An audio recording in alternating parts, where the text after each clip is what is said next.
Across America, September 11th dawns crisp and clear. It is one of those late summer mornings when almost anything seems possible, except what is about to happen. Come on. The president is in Sarasota, Florida, on a two-day swing to promote his education agenda. He goes for his usual early morning run. Sure about tax cut? Not right now. And in New York City, here at ABC.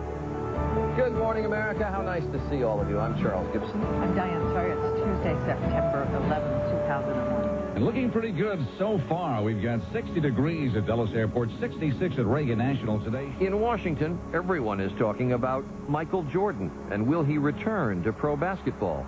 WTOP News Time, 8:31. But at that very moment, in the headquarters of the Northeast Air Defense Sector in upstate New York, something is amiss.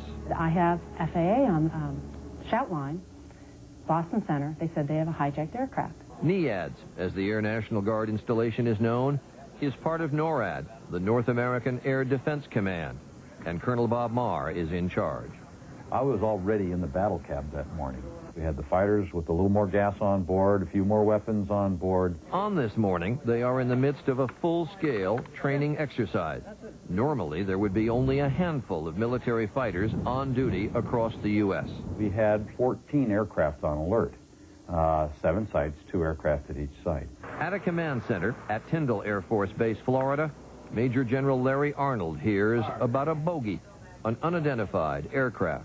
First thing that went through my mind was, is this part of the exercise? Is this some kind of a screw-up? Back in upstate New York, Master Sergeant Maureen Dooley is supervising radar operations. We have a real hijack going on, so then, you know, boom.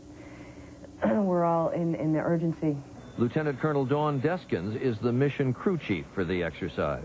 And I picked up the line and identified myself to the Boston Center controller, and he said, we have a hijacked aircraft, and I need you to get some sort of fighters out here to help us out.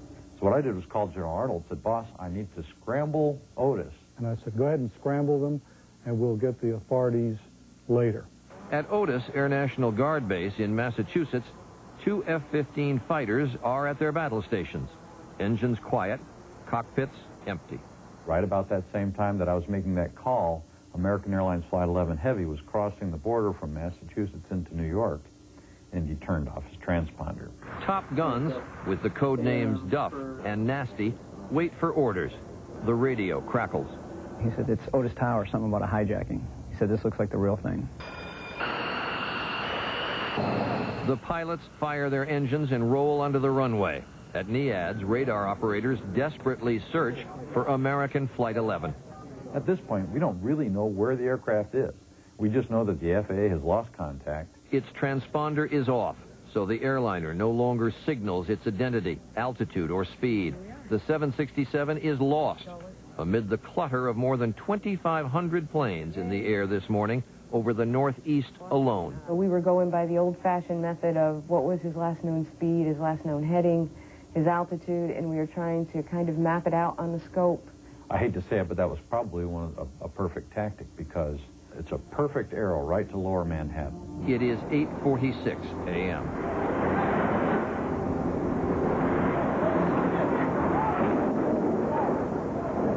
This is an ABC News special report. Good Morning America was in progress in the East Coast and the Midwest, but we're joined by the entire network just to show you some pictures at the foot of New York City. This is at the World Trade Center. Pretty dramatic picture we're looking at right now. Fire in one of the World Trade Center towers in New York City. As I look at it now, there's a diagonal angle across the building at about a 45-degree angle, and it looks like just a definite gash. The upper right-hand side looks like it's the corner of a wing that just went straight into the building. There's quite a lot of damage. If it was an airplane, it had to be huge. Breaking news now on 1010 Wins. This just into our newsroom. A plane has crashed into the World Trade Center. At that exact moment, the president's motorcade arrives at an elementary school in Sarasota, Florida, for a long-planned event. Simultaneously, the pagers of his aides erupt in a cacophony of beeps and tones. He goes into the school. Carl Rove and I and some others were standing there and informed him of this, in which he, being a former pilot, had kind of the same reaction, going, was it bad weather? And we said, no, apparently not. The president was surprised. He thought it had to be an accident. The president ducks into an empty classroom and calls National Security Advisor Condoleezza Rice back in Washington. He said, what a terrible, it sounds like a terrible accident. Keep me informed. In the command center in New York, a TV set shows the World Trade Center on fire. And the immediate assumption is that that guy that we couldn't find probably hit the World Trade Center. But the FAA still lists American Flight 11 as unaccounted for. They told us that they showed the American Airlines Flight 11 was still airborne. So now we're looking at this, well, if an aircraft hit the World Trade Center, who was that? Whoever it is, Colonel Deskins knows she needs to call NORAD operations in Florida to inform the public affairs officer, Don Arias. And his reaction to me at that point was, my God, my brother works in the World Trade Center. And I said, well, you have to go call your brother. Arias hears the shock in his brother's voice. So, not the typical phone voice I expected, you know, and he was just like, hey, you know, he's heard a lot of background noise. He says, you know, there's a lot of stuff going on here now. The Air Force officer is a former New York City firefighter, so he knows what his brother is up against. He says, you're not going to believe what I'm looking at here. I said, what? He says, people are at the windows. He says, there's a guy falling out of the building next door. He says, there are people jumping. And I said, you know, I think I just got a call from the Northeast Air Defense Sector. There's a hijacked plane. I think that's the plane. At that same moment, 3 blocks from the White House at the St. Regis Hotel, 2 old friends meet for breakfast at a window table. George Tenet is the director of Central Intelligence. His companion this morning is David Boren, the former chairman of the Senate Intelligence Committee. And out of the corner of my eye, I could see several people converging on our table. And I remember one of them said to George Tenet, Mr. Director, the World Trade Tower has just been attacked by an airplane. I was struck by the fact he used the word attacked. An aide hands the CIA director a cell phone. And after he handed the cell phone back to his security person, he said to me, you know, this has bin Laden's fingerprints all over it. At their air base in Massachusetts, Duff and Nasty rocket into the air at 8:52 a.m., just 6 minutes after the first tower is hit. As we're climbing out, we go supersonic on the way, which is kind of non-standard for us. And Nasty even called me in the aux radio and said, hey, Duff, you're super. I said, yeah, I know. You know, don't worry about it. I was kind of wondering why he was going so fast. We really didn't have verbal authorization to go supersonic. The fighters are hurtling toward New York at Mach 1.2, nearly 900 miles per hour. They are 153 miles from the World Trade Center. I just wanted to get there quickly. We were going as fast as we could. I call for bogey dope, and they say, your contact's over Kennedy. So, okay, I know where that is, so we start heading right down Long Island, basically. 10 more minutes pass. There's a great deal of smoke billowing from the tower still. We can see flame coming out from at least 2 sides of the building. I can't see around to the other side. Brian, were you able to tell us the size of the airplane? Was it a small plane, a commercial plane? Do you have any idea at all? I will tell you from the size of the gash that the wingtip had to be at least 150 to 200 feet wide. Oh, my God! Oh, the next building there's another one. Oh, my God. That looks like a second plane. We just saw another plane coming in from the side.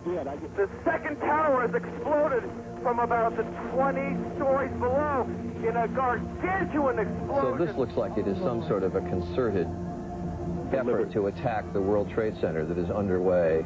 Jet fighters are still 60 miles away. It is just 16 minutes since the attacks began. Just call for bogey up again, trying to get some information.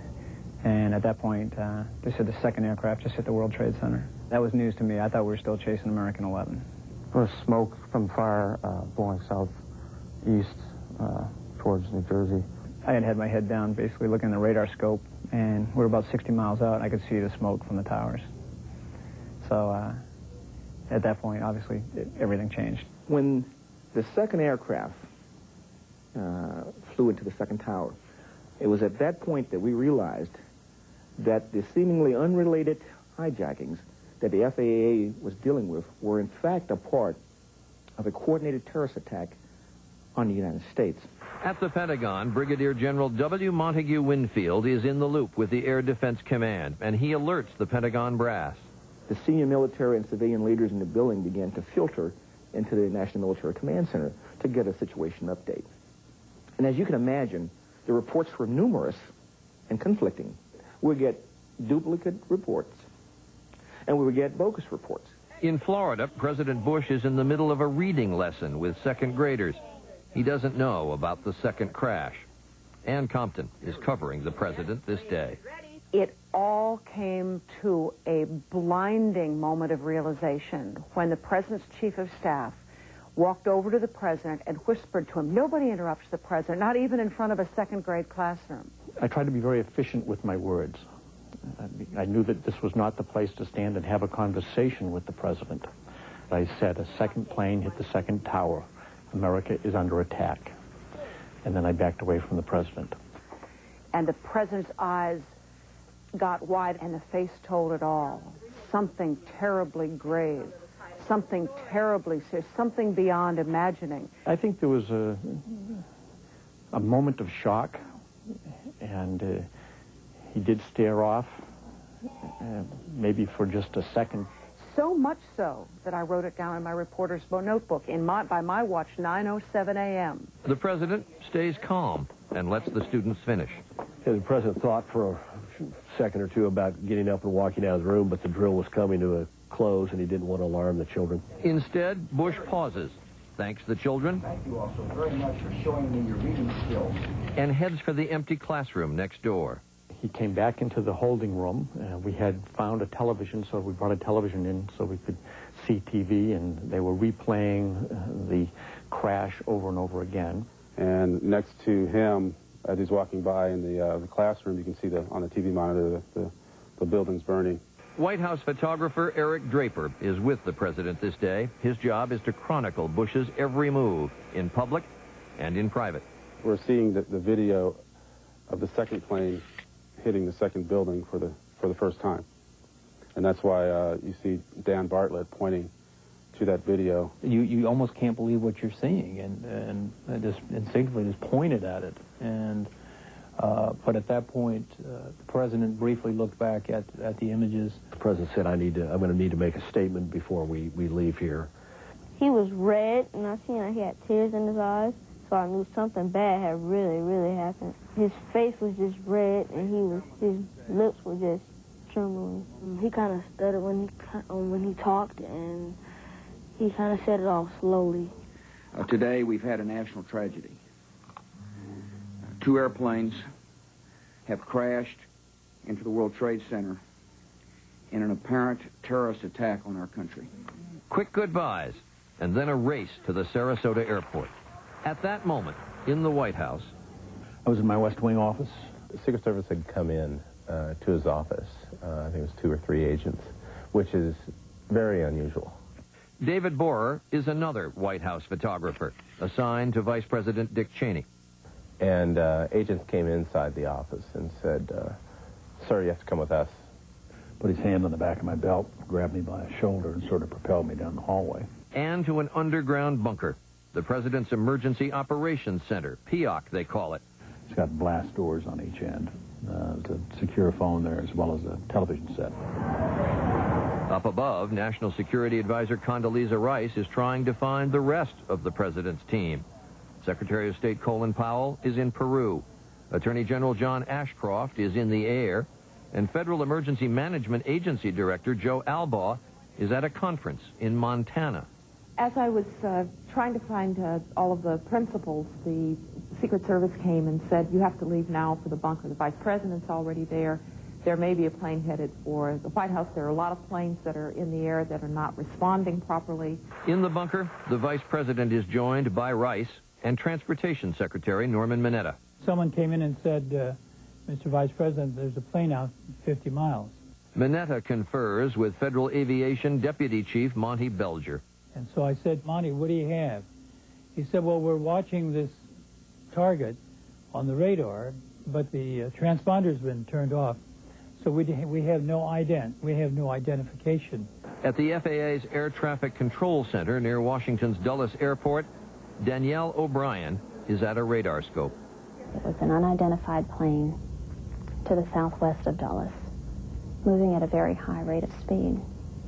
Someone came in and said, Mr. Vice President, airplane's 30 miles out. We caught on the radar scope a few blips, maybe 7 or 8, just enough to kind of go around in a half circle and then fade right over, losing radar contact right over Washington. I said, my God, what is that?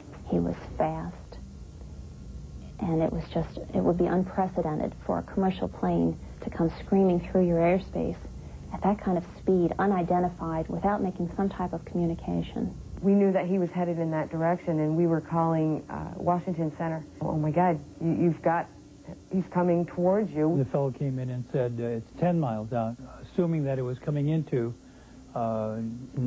National Airport, Ronald Reagan National Airport. At Langley Air Force Base, Virginia, F-16 fighter pilots Brad Derrick and Dean Ekman scramble into the air. They are 105 miles, 12 minutes south of Washington. It is just 9:30 a.m. We were directed to go in which turned out to be Reagan National, which is right by the Pentagon.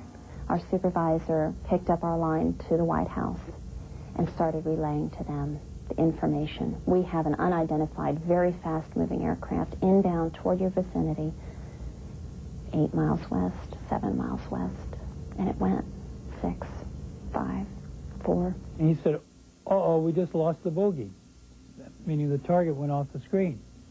So I said, well, where is it? And he said, well, we're not really sure.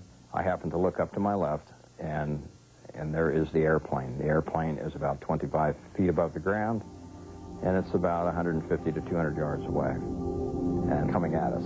It is 9:38. Just 52 minutes have passed since the first attack. Firefighter Alan Wallace is on duty next to the helicopter landing pad on the west side of the Pentagon. I look up and see the airplane. I hear the noise from the airplane, and bang, the airplane hits the building. And that's how fast it happened. The whole building jumped. Secretary of Defense Donald Rumsfeld is on the 4th floor of the Pentagon, around the corner from the impact. The table shook and the building shook, and it felt like a bomb had hit the building. 352. I think we just had an airplane crash east of here. It must be in the district area. White House Claire Shipman is on the phone. Claire, what's that we're looking at? Well, that's what we're trying to figure out right now. I'm direct, and there is visible smoke coming from that area. High visible smoke. Any unit responding to check the area of the Pentagon, advise on channel 1. American Airlines plane headed east down over the pike, possibly for the Pentagon. A plane has crashed into the Pentagon. I don't believe I was knocked down, but I did at a certain point when I thought I was on fire. I thought I had ran as far as I should run, and then I hit the ground. I went downstairs and went outside and around the corner, and of course there it was. Everything around the fire truck and the fire station, including the blacktop that surrounds the fire truck, was on fire. There were trees along the side of the Pentagon the leaves were on fire. There was metal all over the grass, and there were people coming out of the building hurt, and people were assisting them. Almost directly behind the fire truck, that there are people trying to get out of the building, and there is someone back there who is trying to help them. Other firefighters from nearby Fort Myer and Arlington, Virginia, join the rescue efforts. From the time we first assembled there, I would say 30 seconds later, there were probably 30 people there. And 30 seconds after that, there were probably 100 people there. Among those helping the wounded and injured is the 69-year-old Rumsfeld himself. There was a young woman, bleeding, sitting on the ground, and I think she said to me, she didn't know who I was, she said she could see people holding drips going into people, IV of some kind, and she said something to the effect, if someone could bring that person over, I could hold it. The Secretary of Defense is outside the burning building, while inside the Pentagon, for 30 minutes, we couldn't find him. And just as we began to worry, he walked into the door of the National Military Command Center. Very, very quickly, he's in there in his shirt sleeves, as I recall. On 9/11, General Richard Myers steps in as acting chairman of the Joint Chiefs of Staff. It was, from my viewpoint, a very professional scene. There was no panic, no undo alarm. High overhead, jet fighters arrive. Just moments too late. We get in closer and I can start to see smoke coming up. I looked down and started seeing the landmarks, and it was obviously the Pentagon was on fire. You know, looking down and actually seeing the Pentagon burning, and you know, big black billowing smoke out of it. Just looking back, and I'm thinking, we're at war. In the Pentagon Command Center, General Winfield is juggling a secret conference call. We added the White House, and we added Air Force One to the conference. All of the governmental agencies that were involved in any activity that was going on in the United States at that point were in that conference.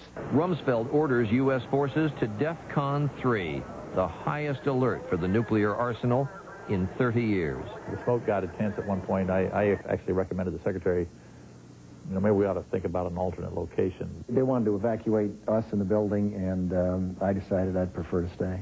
Instead, Rumsfeld sends his deputy, Paul Wolfowitz, to a secret remote bunker where there is a duplicate of the Pentagon's command and control system. We flew them out by helicopter to Site R.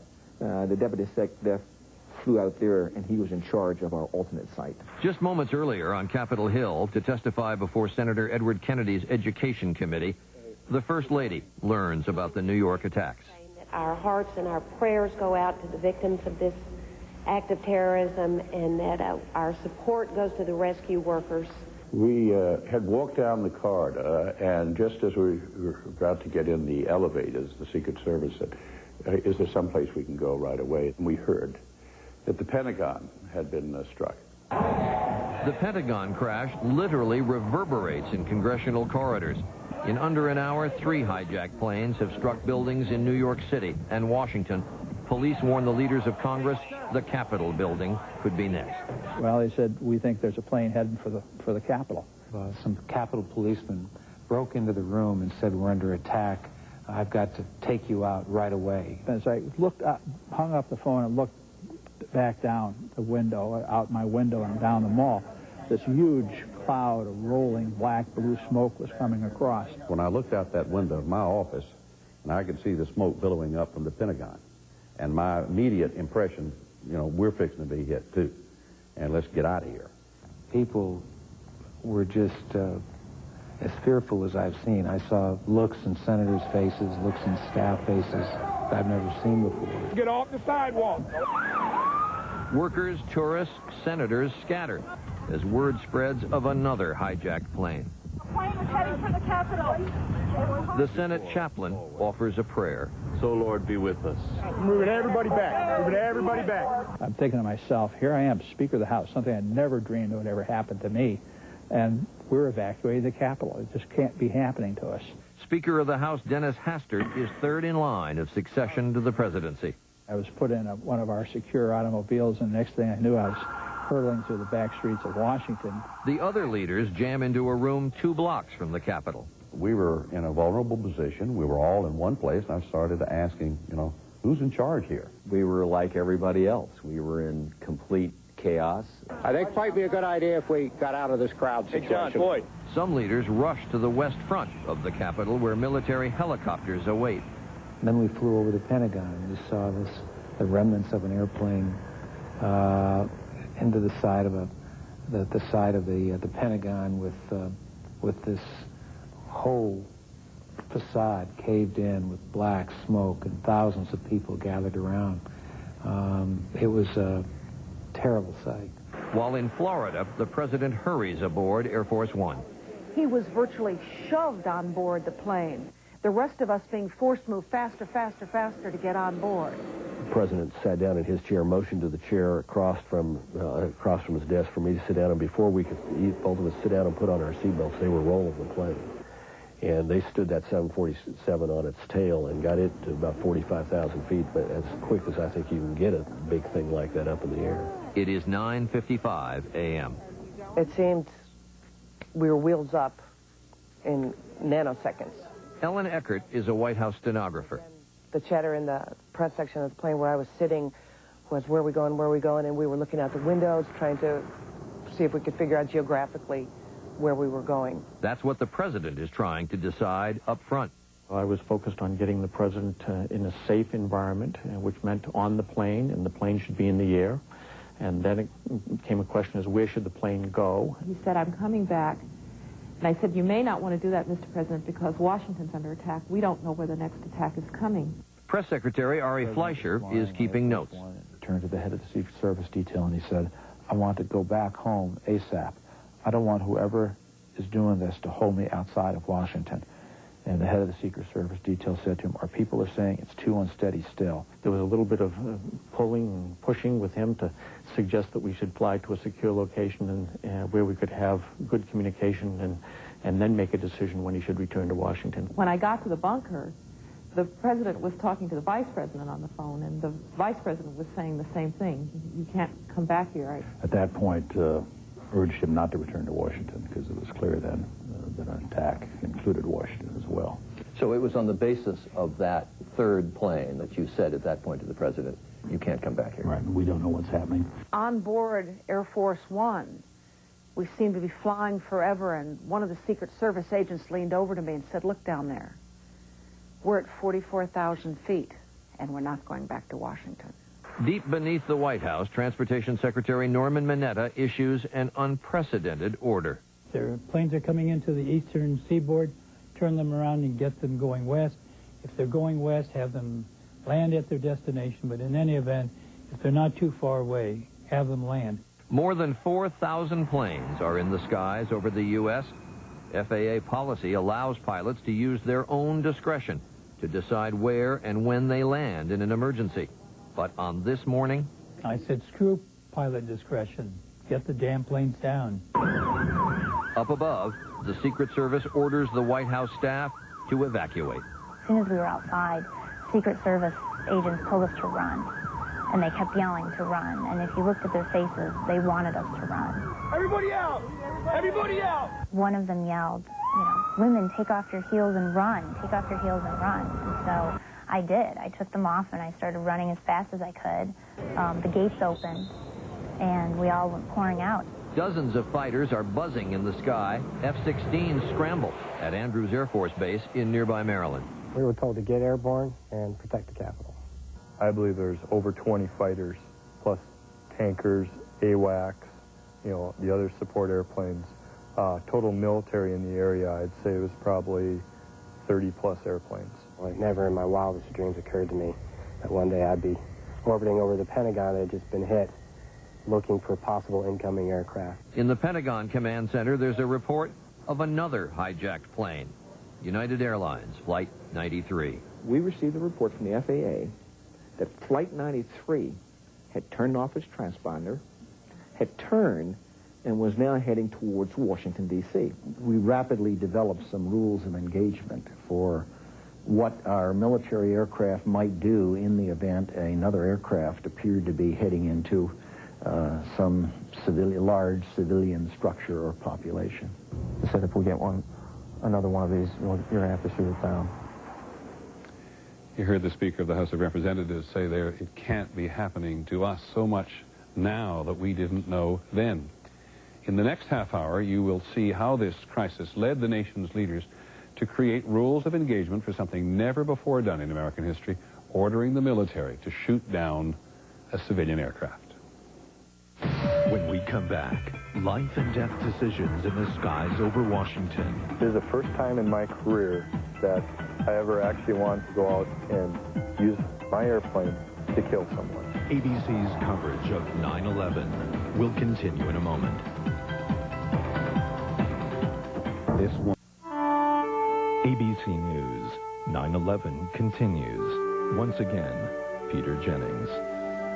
Welcome back to our coverage of the first anniversary. In this half hour, we will continue our extraordinary look behind the scenes on the day that America was attacked on board Air Force One with the President at the site of the crash of the hijacked plane in rural Pennsylvania and in the secret bunkers where the government leaders took shelter. Here again is Charles Gibson.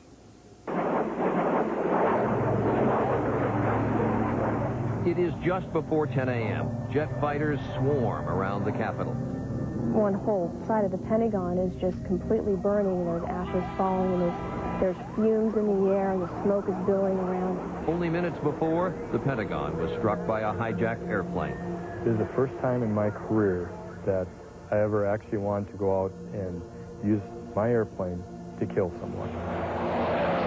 Only an hour has passed since the attacks began in New York City. In the defense of the nation's capital, we would have done what we had to do. But there is little the pilots can do, even though another hijacked aircraft, United Flight 93, is heading for Washington. At that point, we had no authorization to shoot anyone down. The president is in his cabin aboard Air Force One. I was there when he was talking with the Vice President and Secretary of Defense, and this was not an easy thing. It's a decision that can't be made by others other than the President. Moments earlier, in a hardened bunker beneath the White House, the Vice President is with Transportation Secretary Norman Mineta. He's just methodical in the way he goes about doing things, but he's very effective in terms of his cool, collected way of getting things done. I had a yellow legal pad with a list. Cheney personally compiles a list of possible threats from the air. Had tail numbers, yeah. Of the flights that you didn't know where they were? That we couldn't account for. At first, it was one of a few planes that they had questions about. White House photographer David Borer watches the tense moment and records it on film. Eventually, it narrowed to Flight 93. That was the biggest threat at that point. If you take the trajectory of the plane, Flight 93, after it passes Pittsburgh, and draw a straight line, it's going to go to Washington, D.C. You just had to do something instantaneously. And there was a PIOC staffer who would keep coming in with updates on Flight 93's progress towards D.C. Did you have any thoughts at the time as to what the target of that airplane might be? I thought probably White House or Capitol. We found out later from interviewing people who were detained, al-Qaeda members, that said the fourth plane was intended for the White House. The decision was made to try to go intercept Flight 93. The significance of saying to a pilot that you were authorized to shoot down that plane full of Americans is that's an order that had never been given before. Very, very tough decision, and the President understood the magnitude of that decision. The President did give the order to shoot down a civilian plane if it was not responding properly. And it was authority requested through channels by Secretary Rumsfeld. The Vice President passed the request. The President said yes.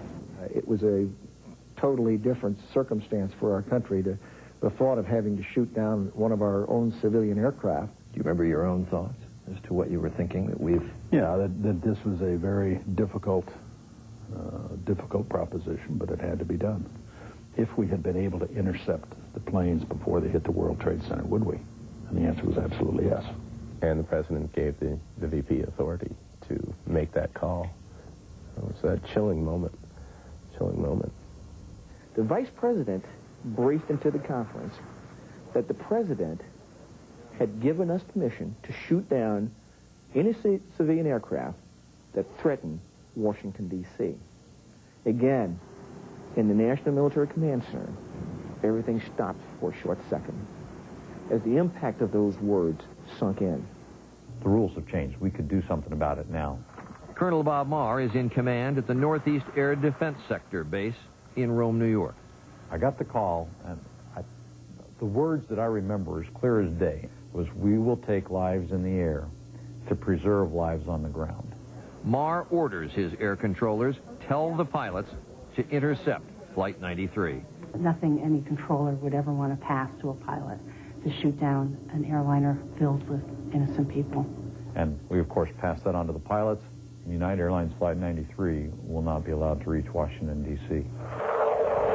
The closest fighters are two F-16 pilots on a training mission from Selfridge Air National Guard Base near Detroit. So we were able to get hold of them on the radios and said, "Hey, guys, we may need you to come down south and try and head off United Airlines Flight 93. But there's a problem. The real scary part is that those guys are up there on a training mission. They don't have any weapons on board they can use. We started receiving reports from the fighters that were heading to intercept. The FAA kept us informed with their time estimates as the aircraft got closer and closer. First question that came from my mission crew commander, the individual that's in charge of the operations floor, said, "Well, sir, what are they going to do?" I said, "We're going to put them as close to that airplane as we can get. in view of the cockpit and convince that guy in that airplane that he needs to land. And if that doesn't work, without any weapons, what can the fighter pilots do except crash into the hijacked plane? Well, as a military man, there are times you have to make sacrifices that you have to make. And at some point, the closure time came and went, and nothing had happened. So you can imagine everything was very tense in the NMCC. We had basically lost situation awareness of where this airplane was. Flight 93 is about 175 miles north and west of Washington, lying over Somerset County, Pennsylvania. At about 10 o'clock, I called my sister Jody. I hadn't heard anything from her that morning.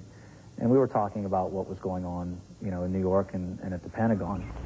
Rick King is the assistant chief of the Shanksville, Pennsylvania Volunteer Fire Department and the proprietor of Ida's Country Store. She said to me, "Rick, I hear a plane."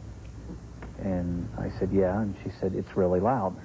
Just outside Shanksville, Valencia McClatchy is startled by the noise. Just as I had heard the roar, I glanced out my front window and just caught a glimpse of a reflection of the sun hitting on something. And I could hear the engine screaming, and seconds later it hit. And I remember the ground just shook. It almost jolted me to the point of losing my balance. My sister said to me, "Oh my God, Rick had crashed," and I said, "I know." And I said, "I gotta go." I had my camera right by the doorway. I grabbed my camera as I was going out the door, opening the door. It's very startling against that clear blue sky to see that huge ball of smoke coming up. I placed a phone call then to our 911 center in the Somerset. Terry Schaefer is the Shanksville fire chief. Pulling into the crash site, I remember just seeing vehicles everywhere, firefighters' vehicles, other fire department vehicles, just a lot of confusion. But when I got there, you know, I wondered to myself, where is it? You know, there was just, the plane was just totally disintegrated. It's a smell that you'll never forget, a smell of jet fuel, burnt flesh. You know, after about the first 5 or 10 minutes, we realized that we didn't have any survivors. My role is to determine the cause and manner of death, recover the remains, identify the remains, and return the remains to the families. That's my role in every case. Somerset County Coroner Wallace Miller arrives at the crash site. So everybody's just kind of walking around. And after a few minutes, I did run into Rick. He wanted to see what I had seen. And as we were walking through, I remember looking up into the hemlock, into the trees. You could see all kinds of stuff hanging out of the trees, like socks and pieces of suitcase and luggage and seat covers and seat belts. And the only thing we didn't see were people. Nothing to indicate that that there was even anybody on the plane. You know, we're trained to help people. We're trained to rescue people. And we couldn't do any of that. Up above, a fighter jet streaks by. It was about, 10:03 that the fighters reported that Flight 93 had crashed. Eventually, of course, we never fired on any aircraft. When you heard the plane was down without a shot being fired at it, do you remember what you said? We just witnessed an act of heroism. In Washington, you see the smoke down on the mall. There is little information. We just had a few bombings here. Just rumors. We know there was a car bomb at the State Department. The day just didn't end at 93. We were responding to possible hijackings. We had a car bomb reported at the State Department. It ran on the crawler on the TV that a car bomb had exploded outside the State Department. Deputy Secretary of State Richard Armitage is a former Navy SEAL. I went out and looked with diplomatic security and didn't see anything, and called my colleagues around town and on the video conference screen and said there was nothing to it. It was frustrating. We flew 7 hours, and the worst part of it was that because of the communications problems that existed during that day, I couldn't talk to anybody in Washington. Secretary of State Colin Powell is in the air on his way back from Lima, Peru. There were rumors that the fourth plane might have been hitting, either to the White House or to the State Department. We didn't know. Who could have imagined? At that moment, you have to worry about the continuity of the United States government. It's very clear that Washington was under attack. We arranged for the evacuation of the congressional leadership, especially Denny Hastert, the Speaker, who was in the line of succession for the presidency after me. Whatever was going on, that the government of the United States would survive. Congressional leaders are safe. Aboard military helicopters, they fly to a top-secret bunker. There was a granite-like stone on the side. I mean, literally there it was, like a cave. The bunker, part of a nuclear survival plan, equipped with food and phones. A secret State Department report says there are 19 emergency operating facilities for dispersing federal officials located within a 300-mile radius of Washington. Well, the hope was that the government could go on, but the feeling was that if there was a group of people who would be in a position to make the decision about how the government goes on, it ought to be the leadership, Republican and Democratic, Senate and House. The president, too, is safe in a protective cocoon at 45,000 feet. The fear ran so deep that a concept that was a Cold War concept that I had never heard of actually came into play that day, and the fear was that this was an attack whose intent was to decapitate the government. In other words, to take out the congressional leaders, to take out the president, to take out the vice president, so our government could not function. Decapitation. Was there any talk in the PIAC about the fact that they may be trying to decapitate the United States government? Certainly that was a thought that occurred to me, and I assume others as well, too. That's in part why, number one, I urged the president not to return until we could find out what was going on. It was important that we not bunch up in Washington. It was very clear that they were going for symbols of power and for the seats of power. And to bring the president back and to put him in the same building with the vice president would have been foolhardy, frankly, because decapitation then of the U.S. government is quite easy. But no one in the back of the plane knows where Air Force One is going. Everybody was looking out going, the plane just took a sudden left. We're definitely not going back to Andrews. At one point, Ari Fleischer, the press secretary, came back and said, this is off the record. The president is being evacuated. The president being evacuated for his safety and the safety of the country. TV monitors aboard the president's plane show flickering images of the destruction in New York and Washington. Some stations would fade in and fade out, so we weren't getting complete reports, just kind of pieces, bit by bit. It is just 50 minutes since the second tower of the World Trade Center was struck. You can see the firemen assembled here, the police officers, FBI agents, and you can see the two towers. A huge explosion now raining debris on all of us. We better get out of the way! It is 9:59 a.m. The second building that was hit by the plane has just completely collapsed. The entire building has just collapsed. It pulled it down on itself, and it is not there anymore.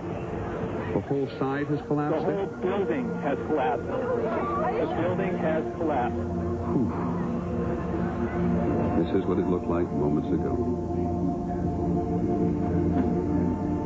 My God. Another 30 minutes ticked by. It's a very strong building, as you remember from the blast the last time, so... But what does it take as an engineer to do this? Oh, no.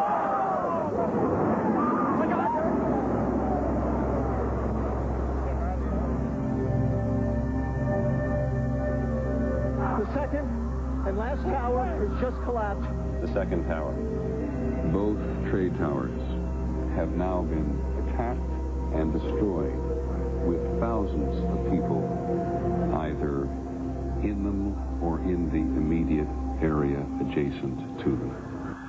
Duff and Nasty watch from their jet fighters high overhead as the towers collapse. I kind of just looked back over my shoulder and I looked and said, man, I called it right away. I said, I can't see lower Manhattan. I didn't know what to think. There might be some sort of other attack. So I went up to take a look at it. So I was right over the top of it, looking down. And as I was looking at it, all of a sudden it just started getting smaller. And to me, it didn't make sense. And to see this thing just falling away from me, and then I realized what was going on. It was absolutely the sickest feeling I've ever had in a plane.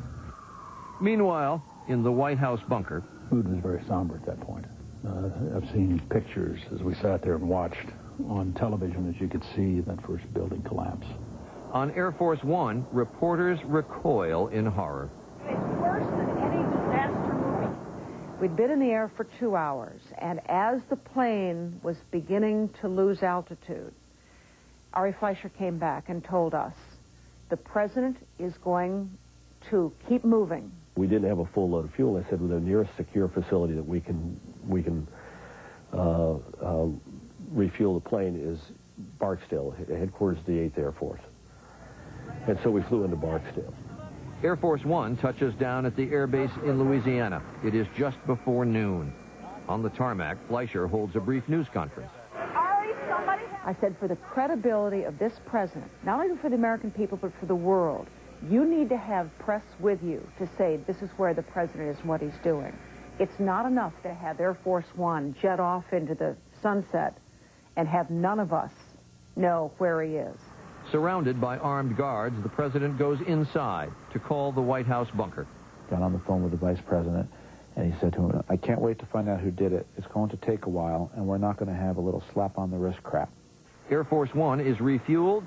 President Bush records a statement to the nation. Oh, there's no question he was angry. He was hot. It was reflected in his words, and I'll never forget it. His first reaction is, we are at war. Freedom itself was attacked this morning by a faceless coward, and freedom will be defended. And I swear his eyes were red-rimmed.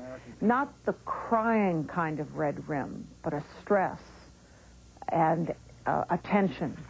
The United States will hunt down and punish those responsible for these cowardly acts. Air Force One lifts off again with a lighter load.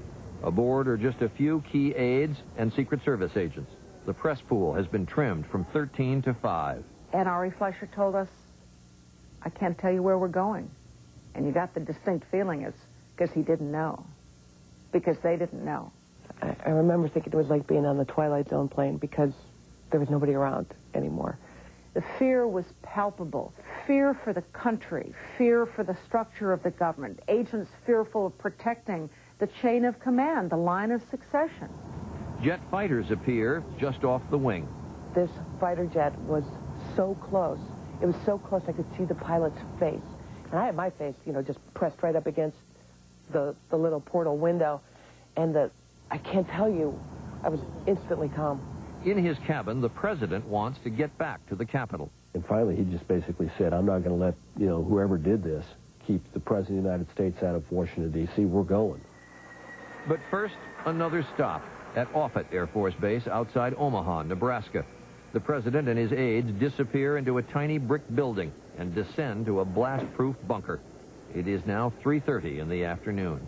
Well, you go downstairs, and you go downstairs, and you go downstairs, and you go downstairs. I mean, it's a long way down. And then you emerge and go through a series of hallways and special doors, blast doors, and so forth. And then you enter into a conference center, which is, several stories underground. I do remember going underground. White House photographer Eric Draper records the moment as the president convenes a meeting of his national security team on a video teleconference. Well, Secretary of Defense, the Director of Central Intelligence, the Vice President, myself, Dr. Rice, who was with the Vice President. And we sat down, and the president said, first of all, let me tell you that whoever did this to us, we're going to get them. George, you get ready. Don, you get ready. He was ice cool, and I thought very appropriately so. And I remember the president was saying, we're going to find out who did this. We're going to seek them out, and then we're going to destroy them. And then he said, and I'll be back tonight. I'm coming back tonight. And he said it in a way that it was pretty clear that there was no arguing with him this time. The Secret Service didn't want him to come back. And he asked me then what I thought, and I said, I think it's okay to come on back. Just before 5 p.m., Air Force One is readied for takeoff. A few moments later, in the air, the president walks to the rear of the plane. He just, leaned in and said, hey. And I said, hey, sir. How's it going? He says, I'm all right. How are you? And he pointed at our notebooks. Said no.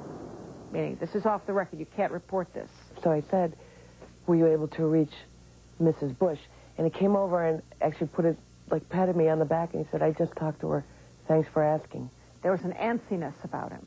He couldn't wait to get back to Washington. He couldn't wait to do something, say something. It is late afternoon. Congressional leaders stream back to Washington and gather on Capitol Hill. More than 200 members are waiting. Congress will convene tomorrow.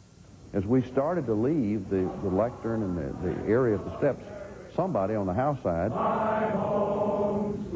someone began to sing God Bless America.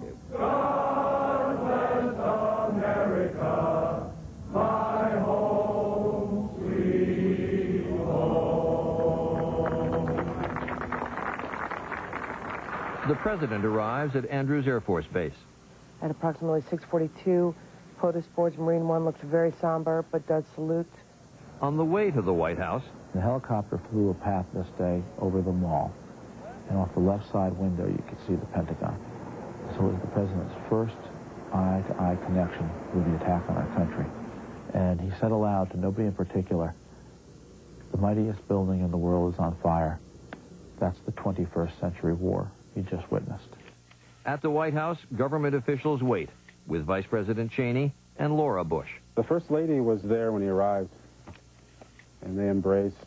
When you first saw the president that day, when he arrived back, can you describe what he was like, what his mood was like? Well, for all of us, it was somber. It had been a very emotional day. Was he angry? Determined, I would say. I could tell he was angry. I could tell he was as emotional as any of us about the day. Darkness falls across the east. No trade centers. There is no trade centers. In New York, exhausted rescuers desperately search for survivors. Although Tower 2 was the second tower to be struck, it was the first to fall down. And that's where my brother was. Air Force Public Affairs Officer Don Arias last talked to his brother Adam moments before the second tower was struck. I knew that night that when he didn't come home from work, that he didn't make it. I just knew in my heart that he didn't make it. And in Washington, National Guard Humvees patrol the streets. And the city was just different. It was so quiet here. So quiet. There were the helicopters above, but it was still very quiet. In the White House, the president prepares to address the nation. The word war crept into the language, and then it went out again, and we argued whether it was the right word.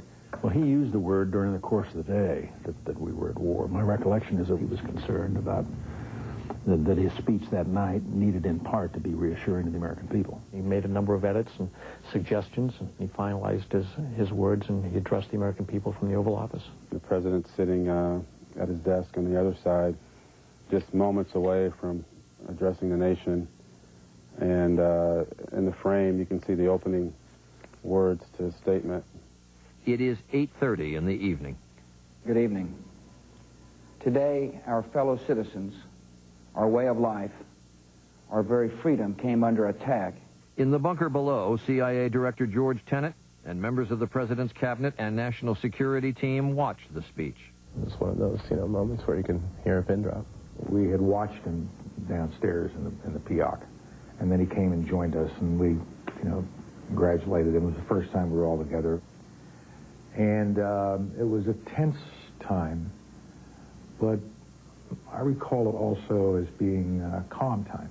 The president's normal routine, particularly in a large setting like that, is to start with the Secretary of State, Secretary of Defense, and go on through the members who were present to get the latest report. We really began to hand out assignments for the next day to begin to think about response. He made it clear that this was not to happen again. I think he used words like, don't ever let this happen again. There was a task ahead of us. There was a serious job ahead of us. And the president was ready for it. And we were there ready to help him. And that's where they started planning for what would become war. I mean, the order was get the troops ready. It was that simple. It was that direct. Get the troops ready. It is 9:30 p.m. Only 12 hours have passed since the attacks began. A day that dawned full of possibility and promise ends on the eve of war.